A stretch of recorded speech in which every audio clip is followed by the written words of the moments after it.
Jesus Christ is coming soon, my dear friends.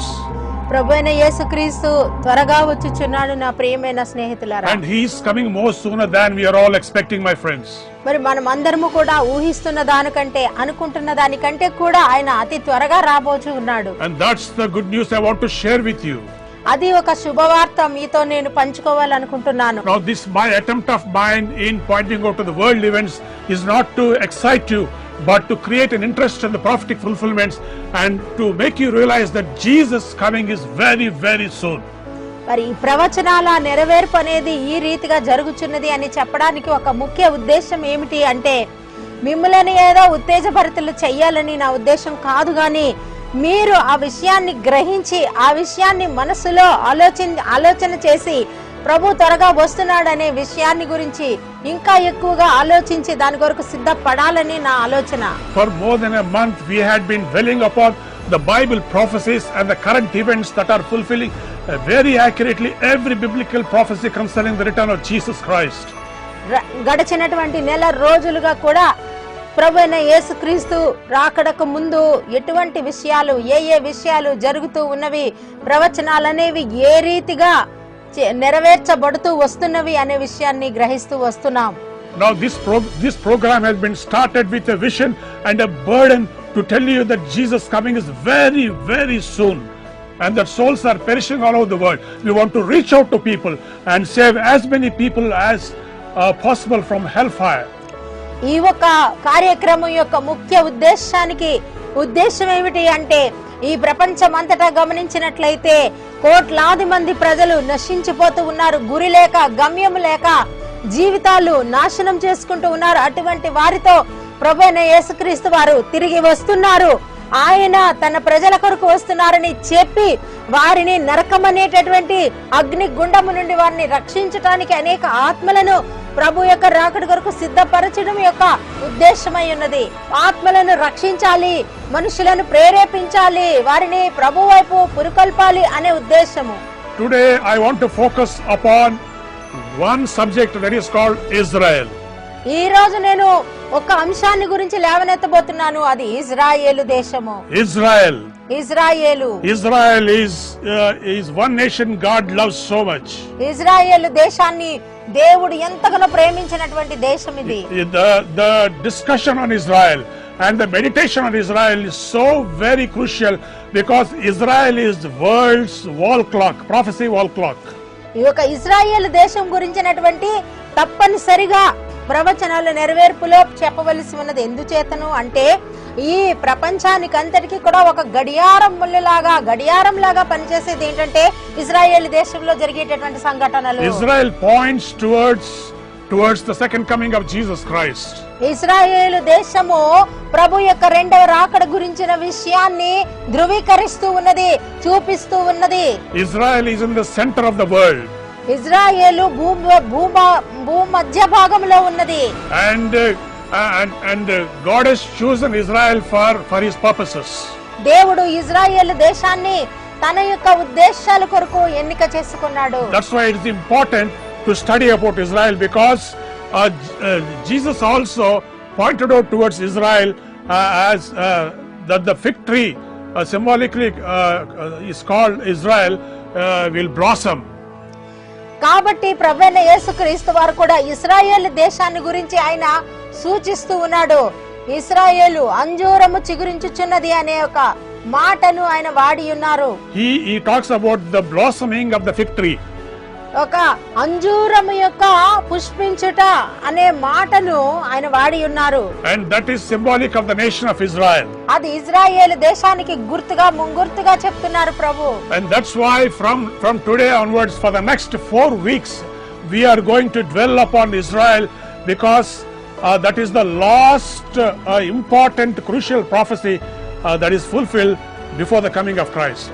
ఎందుచేతనంటే రాబోయే 4 వారాలు కూడా ఈ ఒక ఇజ్రాయేల్ దేశం గురించినటువంటి విషయాన్ని మాత్రం ధ్యానం చేయడం. ఎందుచేతనంటే దేవుని యొక్క రాకడకు ముందు ఇజ్రాయేల్ దేశాన్ని గమనించి చూచినప్పుడు ఆ ప్రవచనాల నెరవేర్పు సంభవించబోతూ ఉన్నది. You know, in Matthew 24th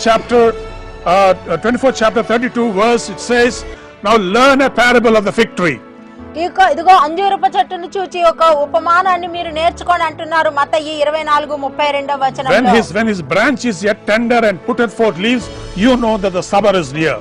ఇదిగో మీరు ఎప్పుడైతే అంజూరపు చెట్టు అది చిగురు వేసి వృద్ధిలోకి వచ్చి అది పుష్పించి ఫలభరితం కావడానికి సిద్ధముగా ఉందో ఆ యొక్క వసంతకాలము లేదా మరి వసంతకాలము సమీపముగా ఉందని మీరు తెలుసుకోండి. Likewise you, when you shall see all these things, know that it is near, that the coming of the Lord is nigh, even at the door. ఈ యొక్క దేవుని యొక్క రాకడ ఈ సమయములన్నీ సంభవించబోతూ ఉన్నప్పుడు ఆ యొక్క రాకడ అనే ఒక అంశము ద్వారము దగ్గరే ఉన్నదని మీరు గమనించండి. And Jesus said that this generation shall not pass till all these things be fulfilled. ఈ విషయములన్నీ కూడా గతించే వరకు ఈ తరము గతించదని నేను చెప్తున్నాను. Heaven and earth will pass away and my words will never pass away. ఆకాశము భూమి గతించిపోయినప్పటికీ కూడా నా మాట గతించదంటున్నాడు దేవుడు. Now you all know that Israel was scattered to the nations of the world in the first century. ఈ యొక్క మొదటి శతాబ్దంలో ఇజ్రాయేల్ వారందరూ కూడా ప్రపంచమంతటా కూడా చెదిరిపోయారని మనకు తెలుసు. But God says that in the end times Israel is going to, all the scattered Jews around the world, they will come back to Israel and they will be formed as a nation once again. It will be a born again experience for nation of Israel. కానీ అంచె దినములలో చూసినట్లయితే యుగాంతము వచ్చేటప్పటి లోపల చూచినట్లయితే ఇశ్రాయేలు వారు ఏ దేశాలలో చెదరగొట్టబడి ఉన్నారో ఆయా దేశాలన్నిటి నుండి కూడా వారు సమకూర్చబడి ఒక దేశముగా ఏర్పాటు చేయబడి వారు పుష్పించే వారిగా ఉంటారంటున్నారు ప్రభు. And this prophecy was fulfilled in 1948 in the month of May. మే నెలలో 1948వ సంవత్సరంలో ఈ ప్రవచనము నెరవేర్చబడింది. And this was showed as a very crucial sign for the coming of the Lord. ప్రభు రాకడకు ముందు ఇది ఒక ముఖ్య ముంగుర్తుగా ఉంది. And Jesus says, when you see the fig tree blossoming, you will know that my coming is nigh at the door. మరి ఈ సంగతులు మీరు జరిగినప్పుడు నా రాకడ ద్వారముననే సమీపమునే ఉన్నదని మీరు తెలుసుకొనుడి అంటున్నారు ప్రభు. And he says that this generation shall not pass till all these things be fulfilled.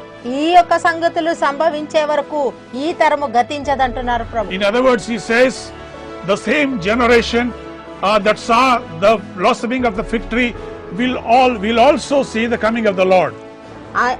ఆ మాట అంటే ఎవరైతే ఈ ఒక అంజూరము చిగురించుట అనే దానిని అనగా ఇశ్రాయేలు రాజ్యము ఫలభరితం అవుతుంది అనే విషయాన్ని ఎవరైతే చూస్తున్నారో వారే దేవుని రాకడ కూడా వారు చూస్తారు అని ఒక అర్థం ఇందులో ఉంది. And that's why it is important for us to study about Israel and about the biblical prophecies concerning it. అందుచేతనే ఇశ్రాయేలు దేశము కొరకు ఆ ఇశ్రాయేలు దేశం యొక్క ఆ ప్రవచనాల నెరవేర్పు కొరకు ధ్యానించటం అనేది ఎంతో ఆవశ్యకమై ఉన్నది. Today we are going to see three things in the message. ఈ యొక్క సందేశంలో 3 విషయాలు మనం గమనించగలము. God's calling towards Israel, Israel పట్ల దేవుని పిలుపు, and then God's judgments towards Israel. Israel పట్ల దేవుని తీర్పు. When I say judgments, it is not destructive judgments, it is dealings with Israel. అది నేను తీర్పు అని అంటే వారిని నాశనము చేసి అంతము చేసేటటువంటి తీర్పు కాదు, అది దేవుడు తన ప్రజలతో వ్యవహరించేటటువంటి వ్యవహారం అది. And thirdly, that God fulfills his purposes towards Israel. దేవుడు ఇశ్రాయేలు పట్ల తన ఉద్దేశాన్ని తన కార్యాచరణను ఆయన ఫలింపజేస్తూ వస్తున్నాడు. So first thing is the God's high calling towards Israel. మొట్టమొదటిగా ఇశ్రాయేలును దేవుడు పిలిచిన ఉన్నతమైన పిలుపు. In Deuteronomy 7:6 it says, ద్వితీయోపదేశ కాండము 7వ అధ్యాయము 6వ వచనములో చెప్పబడి ఉన్నది. It says, for thou art a holy people. మరి మీరు పరిశుద్ధమైన జనాంగము. And for the holy people unto the Lord thy God. నీ దేవుడైన యెహోవాకు నీవు పరిశుద్ధమైన జనాంగము. The Lord God hath chosen thee. ప్రభువైన దేవుడు నిన్ను ఏర్పాటు చేసుకొని ఉన్నాడు to be a special people unto himself. తన కొరకు ఒక ప్రత్యేకమైన జనాంగముగా. And you are above all people that are on the face of the earth. ఈ భూ ప్రజలందరిలోనూ ఈ జనులందరి మీద ప్రత్యేకించబడిన పైకెత్తబడిన జనాంగముగా. So that is the high calling of God towards Israel. ఇశ్రాయేలు పట్ల దేవునికి ఉన్నటువంటి ఒక ముఖ్యమైన గొప్ప ఉన్నత ఉద్దేశం అది. God wanted Israel to be as a city that is set on a hill. ఆ యొక్క కొండ మీద నుండి పట్టణముగా ఇశ్రాయేలును ఉంచవలెనని దేవుని కోరిక అయ్యున్నది. And it is God's purpose that God should bless the nations of the world through Israel. ఈ యొక్క ప్రపంచ దేశాలన్నింటినీ కూడా ఇశ్రాయేలు దేశం వారి ద్వారా దీవించుట దేవుని యొక్క ఉద్దేశమై ఉన్నది. For the Bible says that out of Zion shall come forth the law of the Lord and the word of the Lord from Jerusalem. ఇదిగో యెరూషలేము నుండి దేవుని ధర్మశాస్త్రము, సియోనులో నుండి ఆయన యొక్క గ్రంథము బయలువెడలవలసి ఉన్నది. And that is why Israel has a very high calling. అందుచేతనే ఇశ్రాయేలు దేశము చాలా ఉన్నతమైన పిలుపు కలిగి ఉన్నది. And its calling is irrevocable, no matter in what state, spiritual state it is. అది ఎటువంటి స్థితిలో ఉన్నప్పటికీ కూడా ఆ పిలుపును దేవుడు ఎన్నడూ కూడా తోసివేయలేదు. You know, we have to focus on three things today. ఇదినా మనం మూడు విషయాలు మనం చూస్తా ఉన్నాము. You must understand that calling towards Israel is a high calling. He wants Israel to be an ambassador of God and to proclaim the law of the Lord throughout the world. దేవుని యొక్క ముఖ్య ఉద్దేశం ఏమైనదంటే ఇశ్రాయేలు వారు దేవుని యొక్క ప్రతినిధులుగా ఈ భూమి మీద నిలబడి ఈ భూ జనాంగములన్నిటికీ కూడా యెహోవా దేవుడే దేవుడు అనేటటువంటి విషయాన్ని, ఆయన యొక్క ధర్మశాస్త్రాన్ని ఇచ్చినటువంటి దేవుడు, ఆయన కట్టడలను, ఆయన విధులను, ఆయన ఆజ్ఞలను ఇచ్చే దేవుడని చెప్పి వాటినన్నిటినీ భూజనులకు వివరించే దేశమని ఇజ్రాయేలుకు దేవుని ఉద్దేశం. And secondly, రెండవది, God has also called the church to be his lighthouse and to be his ambassadors on this earth. ఈ భూమి మీద రెండవదిగా చూసినట్లయితే దేవుడు తన సంఘాన్ని కూడా దేవుని యొక్క ప్రతినిధిగా, ఆయన యొక్క ప్రతినిధిగా ఈ భూమి మీద ఉండడానికి పిలుస్తున్నాడు. And thirdly, మూడవదిగా, God has a very high calling for every believer who is part of the church. సంఘములో ఉన్న ఒక ప్రతి విశ్వాసి పట్ల కూడా దేవుడు ప్రతి ఒక్కరికి ఉన్నతమైన ఒక పిలుపును పెట్టి ఉన్నాడు. So God has a purpose for Israel, God has a purpose for the church, and God has a purpose for individual believers. దేవుడు ఇజ్రాయేలుకు ఒక పిలుపు కలిగి ఉన్నాడు, దేవుడు తన సంఘానికి ఒక పిలుపు కలిగి ఉన్నాడు, దేవుడు ప్రతి విశ్వాసి పట్ల కూడా దేవుడు ఒక పిలుపును కలిగి ఉన్నాడు. And my dear Christian friends and believer friends, నా ప్రియమైన క్రైస్తవ విశ్వాస సహోదర సహోదరులారా, you are no ordinary person. మీరు ఒక సామాన్య ప్రజ కాదు. It is time to set your accounts and to come back to God. ఈ యొక్క సమయంలో నీ యొక్క లెక్కలన్నీ కూడా సరి చూసుకుని దేవుని దగ్గరికి రావాల్సి ఉన్నది. And secondly, రెండవదిగా, God's dealings with his children of Israel, God's dealings with his children in the church, and God's dealings with the Gentiles. దేవుడు తన ప్రజలైనటువంటి ఇశ్రాయేలు వారితో వ్యవహరించే విధానము, దేవుడు సంఘములో తన ప్రజలతో, సంఘ వధువైన సంఘముతో వ్యవహరించే విధానము, అన్యజనులతో దేవుడు వ్యవహరించే విధానములు మూడు విధాలుగా ఉంటున్నవి. You know, God had been dealing with Israel for so many years in different ways. దేవుడు ఇజ్రాయేలు ప్రజలతో అనేక విధాలుగా అతను వ్యవహరిస్తూ వస్తున్నాడు. Why he had to judge Israel? Israel దేవుడు ఎందుచేత తీర్పు తీర్చవలసి వచ్చింది? Because of their disobedience and rebellion against God.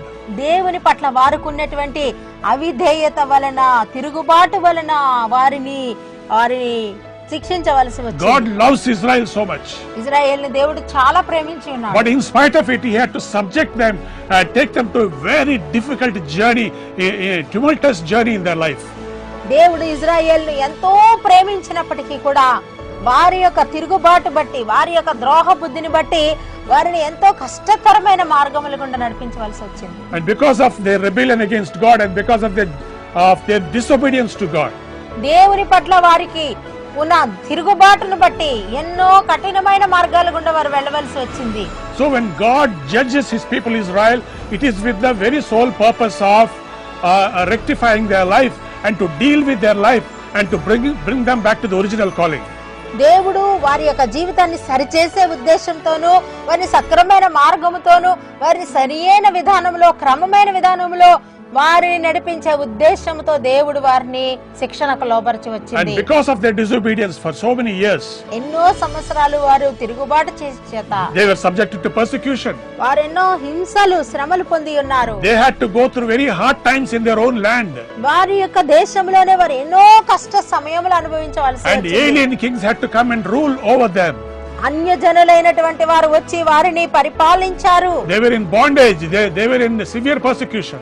ఎంతో బంధకములలో పడి ఉండి ఎంతో చెరసాలలో శ్రమలు హింసలు పొంది ఉన్నారు. All this God had to deal with them to remind them that they are no ordinary people and that their destiny, that God has a very special destiny for them and their calling is very high calling. ఇవన్నీ కూడా ఎందుచేతనంటే దేవుడు వారిని పిలిచి ఉన్నాడని, వారి గురించి ఒక ప్రత్యేక తలంపు కలిగి ఉన్నాడని, వారి పట్ల ఆయనకున్న ఉద్దేశం ఎంతో గొప్పదని, ఇవన్నీ కూడా వారు గ్రహించాలని, గ్రహించి అందులో నడవాలని, సక్రమ మార్గంలో వాళ్ళు నిలబడాలనే ఉద్దేశంతో దేవుడు వారిని ఎన్నో పరీక్ష కఠిన శ్రమల గుండా కూడా నడిపించాడు. Also God is judging Israel and also those and other nations connected to them for one reason.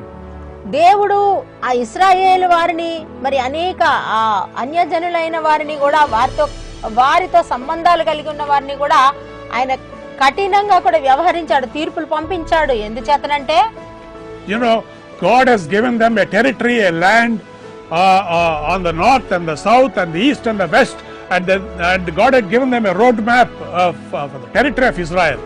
Israel దేశానికి దేవుడు తూర్పు, పడమర, ఉత్తర, దక్షిణ అన్ని వైపులా కూడా దేవుడు వారికి ఒక సరిహద్దులను ఏర్పాటు చేసి ఉన్నాడు.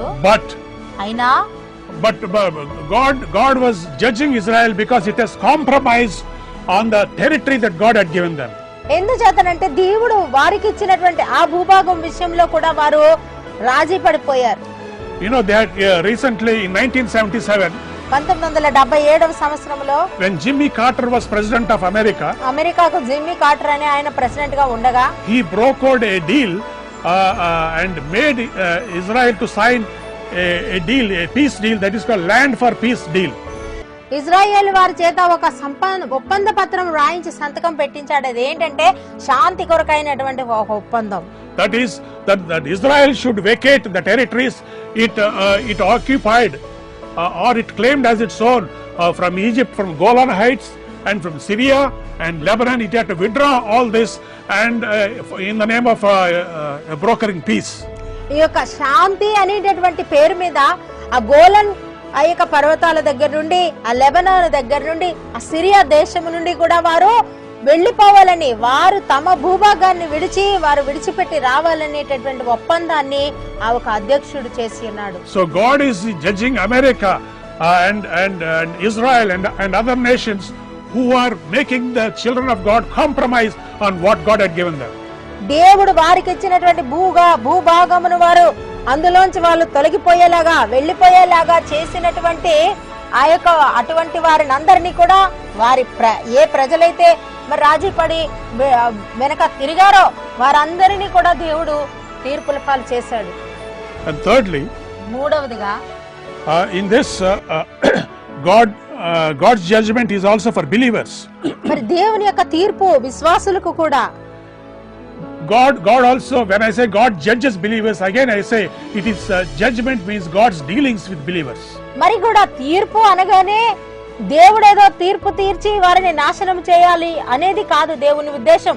దేవుడు వారితో వ్యవహరిస్తున్నాడు, వారిని ఒక క్రమశిక్షణలోనికి తెస్తున్నాడు, వారికి కొన్ని ప్రత్యేక పరిస్థితులు గుండా నడిచేలాగా చేసి వారు దేవుని విధానాలు నేర్చుకునేలాగా దేవుడు నడిపిస్తున్నాడు. Because many children of God went far away from God, went off the track of God's calling.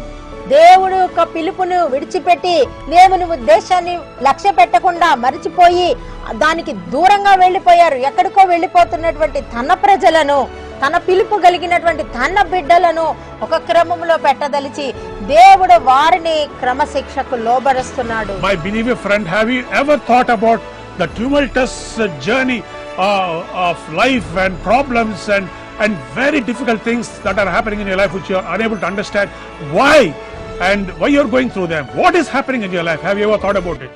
నీ జీవితంలో నువ్వెన్నో కఠినమైన పరీక్షల గుండా, ఎన్నో శోధనల గుండా, శ్రమల గుండా నీవు తట్టుకోలేనటువంటి అనేక బాధలలో గుండా వెళ్ళినప్పుడు ఒక్కసారి నువ్వు ఆలోచించావా, దేనిని బట్టి పరిస్థితులు నాకు సంభవిస్తూ ఉన్నవి, దేనిని బట్టి ఇటువంటి స్థితిగతులు నాలో కలుగుచున్నవి, ఇంత వేదనకు బాధకు కారణం ఏమి అని ఎప్పుడైనా యోచించావా?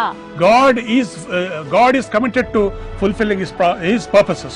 దేవుడు తన ఉద్దేశాలను, తన ఆలోచనలను తన పిల్లలైన బిడ్డలైన వారి ద్వారా కూడా ఆయన నెరవేరుస్తూ వస్తున్నాడు. And one thing is that God will never give up on you. ఒక విషయం ఏంటంటే దేవుడు నిన్ను ఎన్నడూ కూడా విడిచిపెట్టడు. So he is committed to your restoration నిన్ను సమకూర్చడానికి ఆయన సిద్ధపడి ఉన్నాడు. and to bring you on the track. ఆయన నిన్ను క్రమంగా పెట్టడానికి, ఒక క్రమంలో నడిపించడానికి ఆయన సిద్ధపాటులో ఉన్నాడు. Will you today rededicate your life to God? నీ జీవితాన్ని తిరిగి ప్రభుకు సమర్పించుకుంటావా ఈ రోజు? Do it today and right now. ఈ రోజు ఇప్పుడే నీవు దానిని సమర్పించుకో. May God bless you. దేవుడు మిమ్మల్ని దీవించును గాక. Amen.